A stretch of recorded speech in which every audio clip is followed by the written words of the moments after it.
I'm here with Ronna Sarvas Weltman, and she's the author of Ancient Modern. And Ronna is an artist who takes a lot of inspiration from nature. We've been talking all about that today. Oh, I love nature, and I use my art to talk about how much I love it. And I think I'm not the only one who does it. Oh, no, I agree. I think art is actually a language that we use when words won't do it. In fact, to me, I get a real kick out of the fact that my Facebook page has people from all over the world who speak many different languages. Isn't it amazing? Yeah, but we all speak the same language in art. And so I love how art shrinks the world. It's like we're all saying to each other, I love nature, and here's how I'm expressing it. My work is kind of an abstraction of nature. And so I see things around me, but then I want to play with it and kind of reshape it in a new way. But to me, what's just as important about nature is being respectful of Mother Nature and paying attention to physics. And the laws of gravity.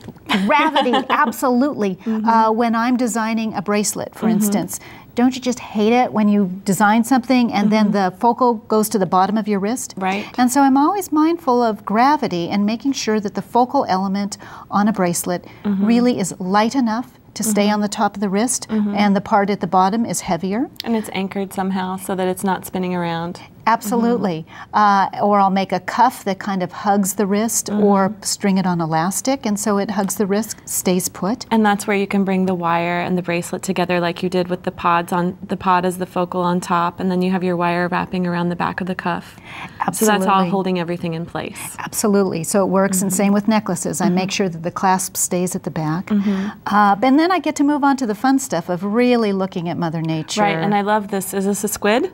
Yeah, it kind of is squid-like. None of my stuff is Abstract really, squid. yeah, it's an abstract on a squid. That's actually made with resin and resin. steel wire. Oh, wow. And I'll tell you, if you're looking for inspiration from sea life, just get a book with big, beautiful photos of sea life. That'll keep you busy for a year You're right, for inspiration. Right. I love this flower ring that you made. Oh, thank you. I have a lot of fun with that. And polymer enables me to kind of get a bit of a translucent look with the translucent clay, which you find in nature as well. And so and bringing all the colors together, that, you know, there's that saying about any color combination that you find in nature looks really good in your art. Absolutely, So. absolutely. And so sometimes I'm going for deep, rich jewel tones, and sometimes crazy colors like I'll find in tropical places, or a necklace may have kind of tendrils and sea anemone type look. And Yeah, that is gorgeous. And the way that you brought in the aqua color is kind of reminiscent of the water.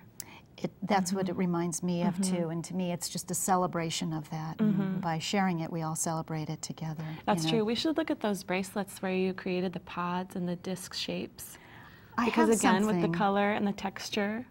I have something about pods. I have something about pods. And so I'm always, maybe because that's like that's where it all starts. That's where life starts. And so there's just something that wants to burst out from my hand into jewelry. And so I'm doing pods a lot. That is amazing. It looks really good. And with those big chunky bracelets, a lot of times the trouble for me creating big beaded bracelets is that they're so heavy. And you're using polymer clay, so you don't have that issue. And I'm making hollow beads, so they're really light. People often gasp when they pick it up because they it's just so didn't lightweight. expect. Yeah, it's a very wearable. But still very durable. Oh, it's just like the vinyl floors you used to walk on in the kitchen.